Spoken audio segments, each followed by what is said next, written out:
Hello and welcome to the Dice Tower. I'm Wendy Yee. And I'm Chris Yee. And today we're going to be reviewing Findorff. This is Friedamann Friese's, one of his most recent outings here, based off of Findorff, a prefecture of Bremen, or a state or a region of, is where he's from. I thought you were going to say some magical land where Peat the cat grows in a bog. Peat Moss, the cat, grows on a bog. Before we get carried away, let's go ahead and show you how this one plays, then we'll give you our thoughts. Findorff is an economic game that's based around this concept of peat. This was a fuel resource before coal became popular in the Findorff area.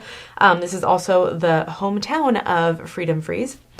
And so in this game, what you're going to be doing is you're going to be taking lots of actions. You've got your little action board over here. You're going to be moving around there, taking actions. And then eventually this track and then secondarily this track over here are going to fill up.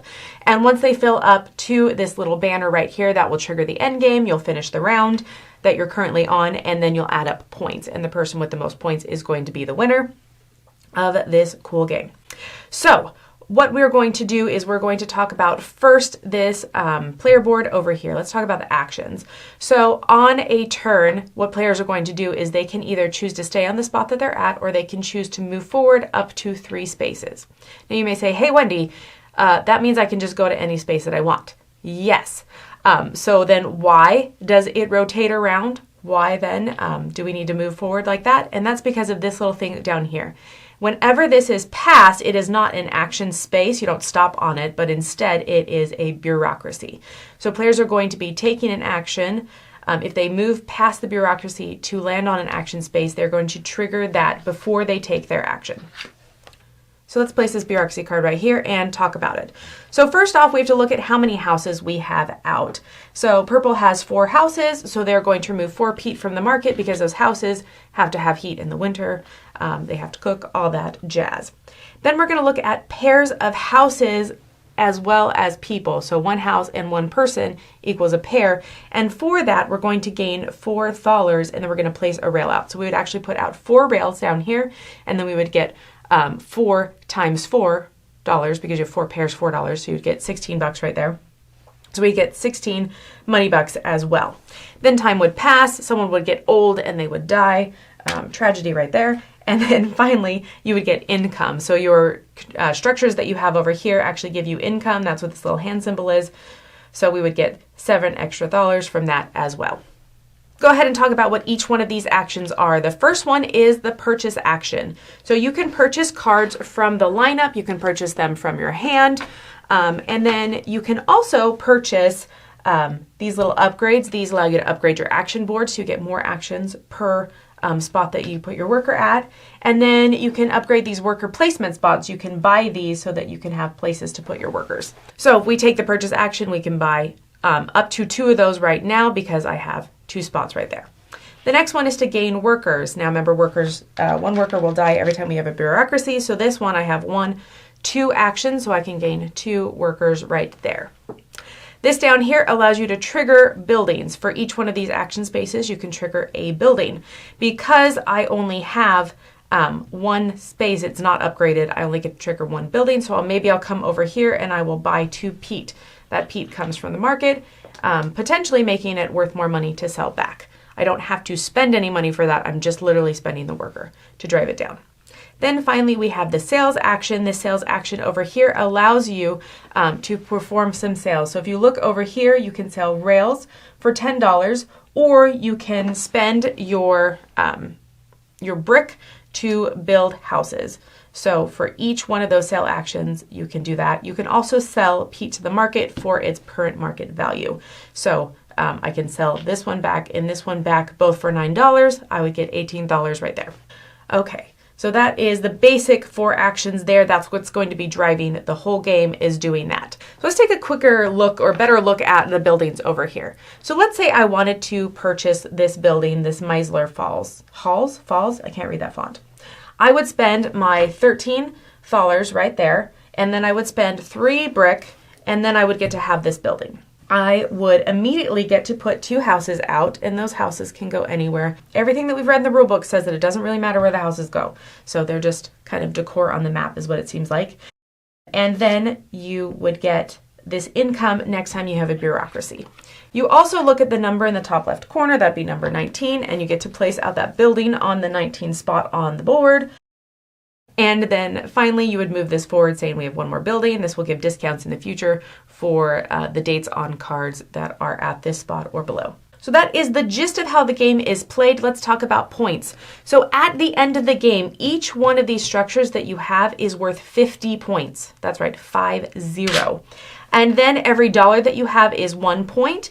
Every rail that you have is 10, and every brick that you have is 4. So at the end of the game, oh, and then also Peat is at its whatever the current market value is. So at the end of the game, buildings are worth a ton, but also you can get a lot of money income and stuff throughout the game, so that money can be worth a lot as well.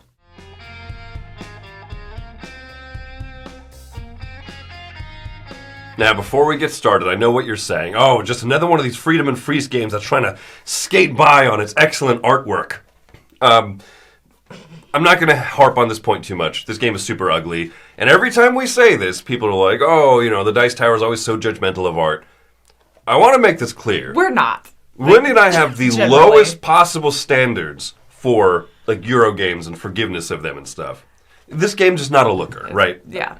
A setup on the table, if people walk by, no one's going to go, ooh. So, just out of the way, I don't like the way it looks. For me, the art isn't even a problem. Like, it's. I don't think it's pretty, whatever. But it is, the size of the box and the size of the board makes it look like a bigger and heavier game than it is. This is just a very, like, midweight Euro. It is. It's very approachable if you know what you're getting into, but visually it's not. And I feel like the board is unfortunately kind of a waste of space because it's basically the Peat market on the bottom, which is neat, and I like that. It kind of is borrowed from Power Grid, another Friedamann Friese, like fantastic game, his most well-regarded game. And then it's pretty much a spot to put out those railroads to mark the end of the game.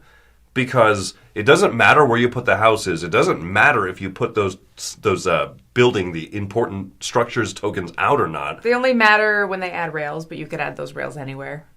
I find it so odd that Friedamann Friese insisted that this was like one of these big box games, because I think he tries to stick to 2 box sizes, and I think this game is deceiving what it is.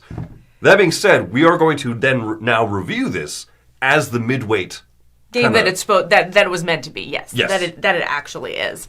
Another point on visuals, and this kind of ties into mechanics as well, is that in this game you're putting out a lot of pieces that don't really matter. So you have to dig through a pile of structure building circle things to find number 2, and then you have to find number 2 on a map where it's not in numerical order. You're like the 1 and the 2 are next to each other, the 3's over here, and the 4's all the way at the top. I'm like, I don't get that. That's minor, but it's like, why is that fiddly thing there when most of those buildings don't even matter? It feels a little bit out of touch, right? Yeah. And I get that this is an homage. This is a little love letter to his hometown, and so I bet for someone from Findorff, it's kind of cool to like populate the board and be like, here's all these landmarks, here's all these things that we know. For the average gamer, it's just kind of like you said, fiddly steps that don't really add to the feel nor the excitement of the game. Yeah. But what is there, what underlies all of this, is a pretty slick little engine building, simple action selection system that I think is really clever. Sure. I think that the way that action system works, where you can take any action you want to take that turn, you can just keep staying on the same spot, or you can move those 3 spaces forward. I think that's really clever because you want to trigger those bureaucracies, because you want the income. You want to be able to make that Peat market more adjusted. You want to have all that dynamicness, but at the same time you're like, but I want to buy stuff again, and I can't buy stuff again and trigger that bureaucracy. And at the beginning of the game, bureaucracy is very simple, right? Because you might have one house and a few workers. Okay, I trigger it one time, kind of a thing. Yeah. And then you feel the little bit of that pressure of like your workforce kind of like dying out, and so it does a good job of keeping each of the actions relevant for a while. Mm-hmm. And I enjoy the engine building. I enjoy that top action, do purchases, allows you to build up extra actions to build up the bigger. What do you call it? The buildings that. What are they called? The structures? not the structures, but the ones that actually you harvest from. Oh, just the worker placement spots. Yeah. The worker placement spots, the income buildings. I like being able to balance out. Do I want to buy more buys? Do I want to buy more actions? Do I want to buy more of those production buildings? Do I want to buy the structure cards? There's a lot of decisions in just one little action space, but it's also very very clean and easy to do. I think that's the thing, is that the turns themselves are relatively quick, with an asterisk. Because there are those occasional turns where you trigger bureaucracy and then you have 3 purchase actions, and so then you're deciding, you're fiddling like, ooh, what can I afford? So this game is one of those where like everything's pretty quick, and I appreciate that it's pretty quick, but there are definitely those moments where you feel like, is it still your turn? Like, I thought you just took 3 turns in a row. It's unfortunately, at the beginning of the game, quick, snappy turns. Very easy. It just keeps going around. Player count, it works well for any player count because actions can be so fast at the beginning. Yeah. Some actions continue to be fast, like I grab 3 workers because my gain 1 worker spot is now leveled up to 3. If you level that action up a bunch, it doesn't make that action longer. It's still quicker. But then when you go to like the activation one and people are like, oh, okay, well, or as you said, if you zoop around, activate bureaucracy, which later in the game feels like a whole turn in and of itself. It does. When you're like, I'm doing the peat market, and then I'm doing my people in my houses, and then I'm doing my 5 income cards, and then I'm doing, then my workers dying. All these and trains. Then add more to the peat market because I put out trains. $4 per train. Yeah. That feels cool when you do it, but then when you watch someone else do it, you're like, oh, you still have a whole nother turn after that? Yeah, and then they land somewhere and do the actions. Yeah. Yeah, I definitely feel like that is one of those moments that, like, I feel like that is what prevents this from being a great game to me. It's so smooth, and then as soon as late in the game, those turns start feeling uneven. It's like a shopping cart or a trolley where, like, one of the wheels is off, and, like, every few rotations you just kind of do this, and you're like, it's not quite, in kilter. I have to say, though, in praise of this game, this has one of my favorite little notes that I've ever seen in a rulebook. Rulebook's pretty good, by the way. But it basically says, hey, this is important, right? You can only move your foreman 1 to 3 steps.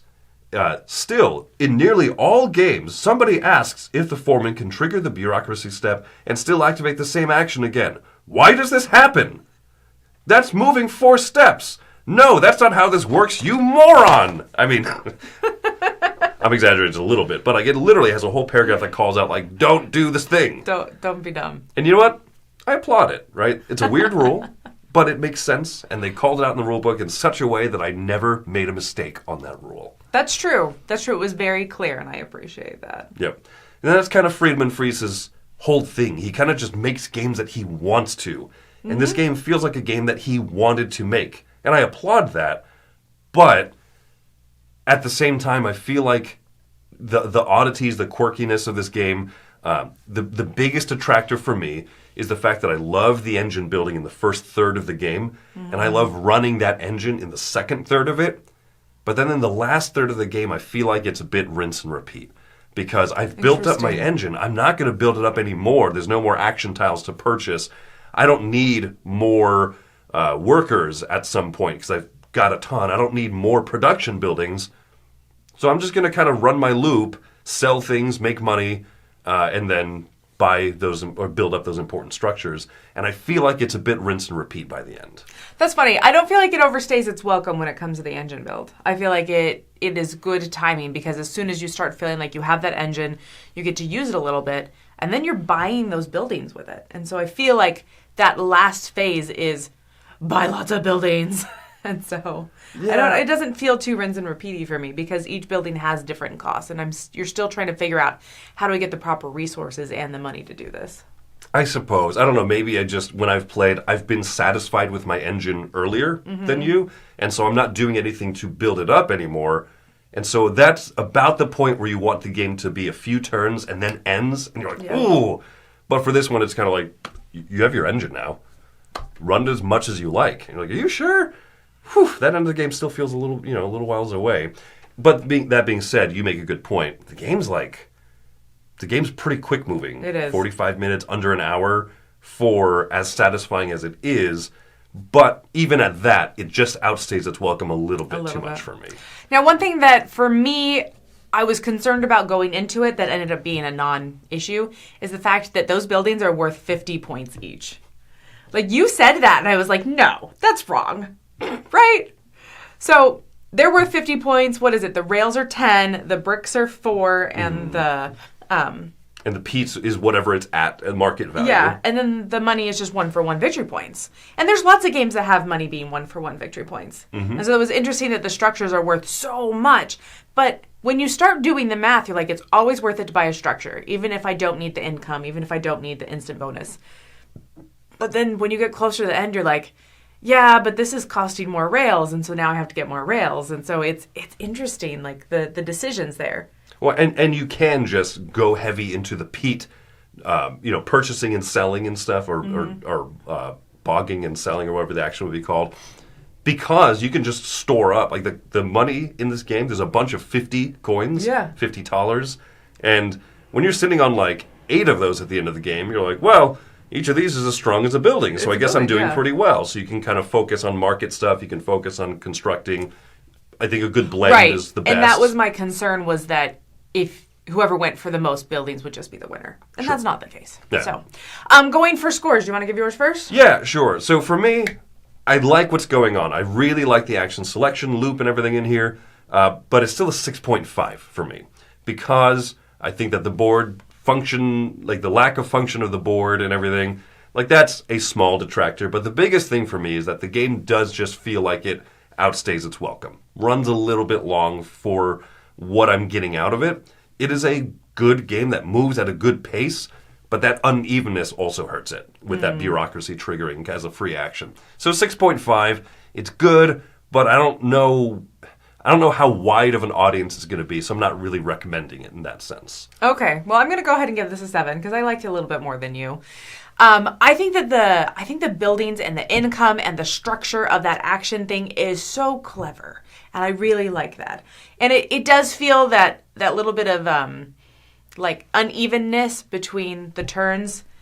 It's not a huge thing for me. It's a minor thing for me. I feel like this game could have obviously been way better. It could have been an 8 or a 9 or whatever. Mm-hmm.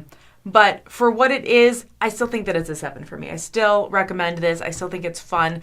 And for me, visual stuff has never been a big detractor, but I can see it being a huge detractor for some people. Like a huge detractor.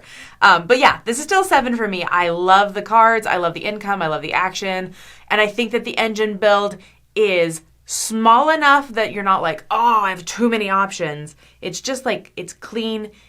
You know exactly what everything does. And you can lean into this, or you can lean into that, or do a little bit of it all. I think that's fun. So it's good midweight.